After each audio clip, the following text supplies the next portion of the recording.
Nirmala Kenyam Kanasan Kontin Balerame Bajaling, Kajan Guasame, there are Nirmala Kenyam, Biakamal Kanur Line TV, and Rachabana Lade, a key lightning, a key marnial and lamar, Shaladano Shagadul Kelchajanek, Kaga Dangwan Kokian, Tilagan Man Dulndan Shilu, Kajan Manialamo, Shagamoika board ba. And while Shanka wal Bakel ka pai ŋuan ron kina daro wide jandangro wide ŋuan en Lääri me bana jelinkel ko bana mandana shoda lat ka shanga wal di ka pai ŋuan ron kina daro jandangro wide ŋuan bana jeling ka queen nhial medin miche dam miche te ka martu dit ka cha gad dol kel shajanak ka gan man dangwan ko kien ti chamuch ka bot dit bana rache me banje chu kwen kel ka kora bana luk ban jo to ka do badan de na ganga je ka kwi lightning ka ke do badan de kan de ka ganga je ka do badan de marnial chega de merke je bana rache me banje chu lin kel chit ka me shalin gwasmane are ko tore we ka so Sudan bana je chu gor bu kono kel Shigamen Shaling Guasamo, cut took the Shaladine, Ray Witch,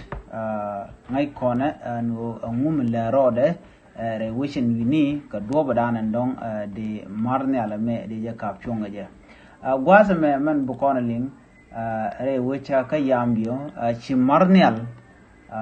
Medit, Chagadul, Chajanaka Chaga, Dangwan, Chakamoka boat, Ka Western Equatoria, Kajilat. En jelat chirega mocha tuogo nono jelat munyo da gwa en wo shanga waldich ka pai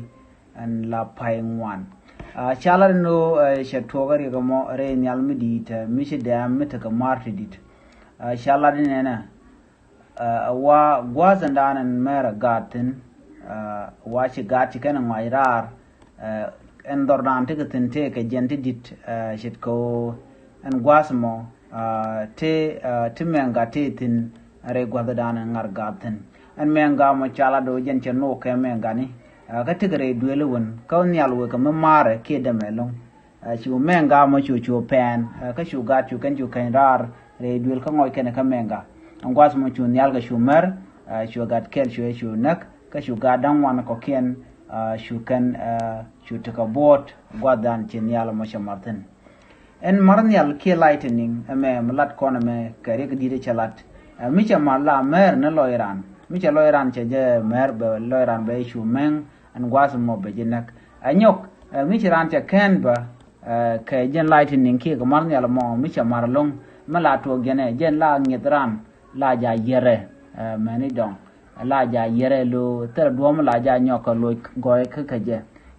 jen dan je ga long ka marnial and look down the corcul look a jack, a drop down the money, and the jack of chunga jack, ocean are the jack, chalad no chuaro, sure we are was down and dem yalton, she come mar, she got chicken the hour, kitchen needed the chicken the hour, and no. And yoke by chalad the ocean are there the tar jam medit, kadong a jiramatot, ko no guadmetic a jam medit and lightning. No more charge a lot. Me Jinka wad ba tre torama, Katiga guan torn and Michinen, Gorja guabut and Como, we are Jinka wad and Martin Alamova, Mary Jika wad Kojan, Agonum and Berrigan, Kim and Dinijan Ray Wajano, and a me a Janan Chalat, a Quirigam Chitwalk, Ray Witch Kayambio, Ka Western Equatoria. She can let no chich and chang and Yamano Banat Baganak, Yelana the Neganerun, Kamar Dan la Markaja. Na madar kuloka ni diala konti ngai ki jeno kajan gwas mentama wona karul mi na karul bina ko tot ka ka jerul mo la te ga mar nyal di de long gwas dana kun nyal ko le ker ki mugor nyal mugor dem gwayeno de gaat ken ni kon la jello bang de ka jogono chwa jalle gwas dana ci nyal ci opintin ko mo mar nyal dara ndere jemer ajele dande ko li jen gwasame ka ki mar nyal ki lightning dana ci nat Chekamu ka bot kasha na chekanak ajan nanda kon ngen gwasame biata kamal bye bye.